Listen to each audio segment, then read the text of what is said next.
welcome to BattleTech Behind the Music number 2. My name is John Everist. I am the composer for BattleTech, and I wanted to put these videos together just to show a little bit of my process and what it takes to create a cue or piece of music for a game like BattleTech or for anything in general. I'm showing my my DAW, my digital audio workstation of choice, which is Cubase 8.5. I was a Logic user for quite a long time and recently switched to Cubase. That is a long story I can tell you later over beer sometime.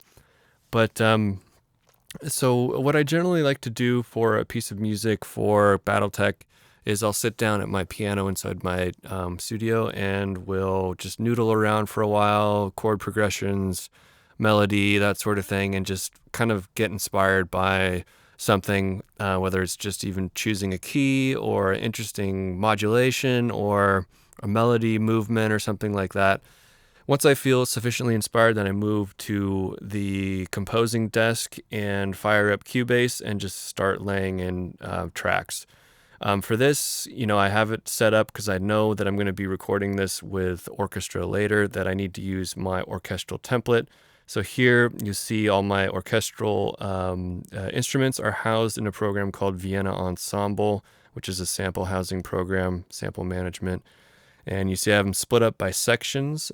So we have the string section, the woodwinds, brass, percussions, then extras. And I add a lot of different stuff to these also. You can see in the string section here in violins, there's quite a few instances inside of Contact.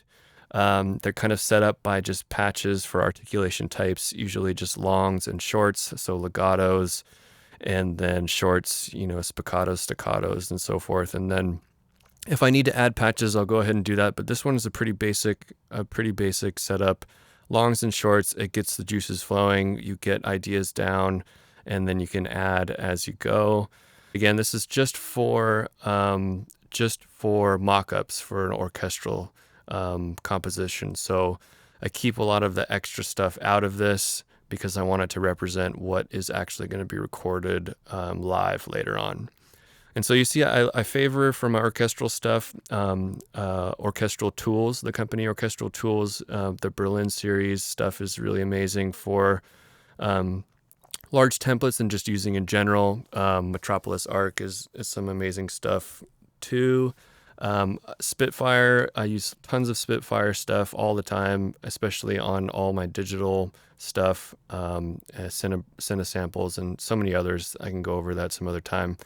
But here is my layout of my template for this. You see they're kind of all in folders by instrument type, just like Vienna Ensemble is, and those connections are made via the MIDI channels. So it's split up in folders by section, overall section, and then smaller section types. You can see here with the flutes and piccolos and whatnot for this. And the same goes for brass and strings, etc.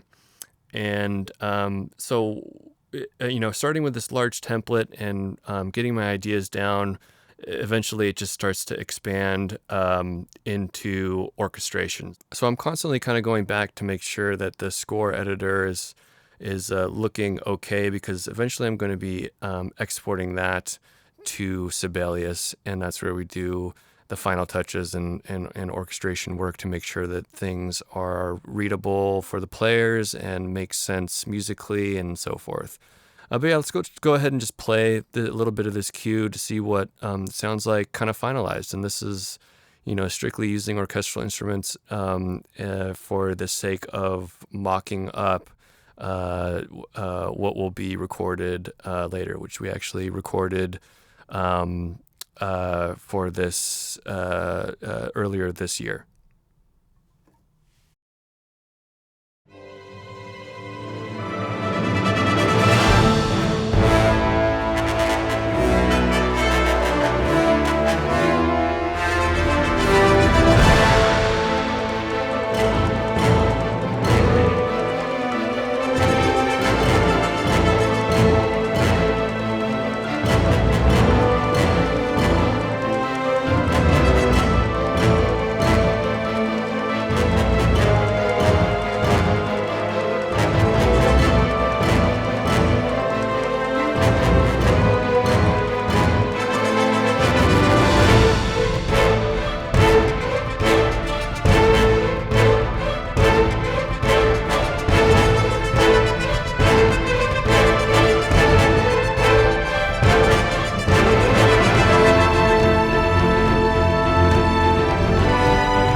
So there's the kind of mock-up. I don't want to give away too much on this track for you guys, but so that's just what would be considered kind of like the first finished stage of a piece of music. After I'm comfortable with how the mock-up sounds and I'm checking the score as I go to make sure that it's ready to go, I then will switch over to Sibelius, which is a notation engraving software. We'll import the raw MIDI file in. It kind of will look like a mess. This is what the final version looks like, but it'll be kind of messy. It'll just be notes, some rests and values and articulations and dynamic markings and stuff that won't be there. And that's where my orchestrator, Stan Lepard,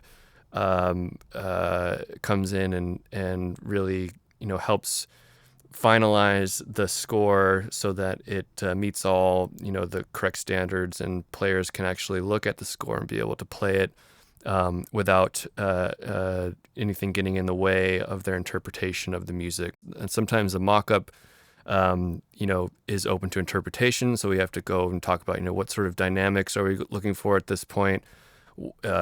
Should this be a forte? Should it be something else? So you just have to make sure that you are writing for a human. You understand that certain things are not playable. You got to know your ranges. You got to know where people are most comfortable playing at, and that sort of thing is invaluable and an invaluable step before recording, because you have to get those things down, or you'll get into the recording session and realize that a piece just isn't playable the way that you thought it was. So a lot of score review happens at this point, back and forth of editing and changing little things here and there, deciding what voice or tone color works better, how to support things that may not be supported enough in the mock-up. And then from there, really we just go on to getting the thing prepped and ready for recording. And I'll be going over a lot about the actual recording process later on. I'd like to include videos that we have from our recording sessions for you guys, and also show you how these tracks will sound in the game. So check back next week for the next iteration of BattleTech Behind the Music. Thanks. I'm John Everist. Keep in touch. Follow me on Twitter at John Everist and reach me at johneverist.com. Thanks.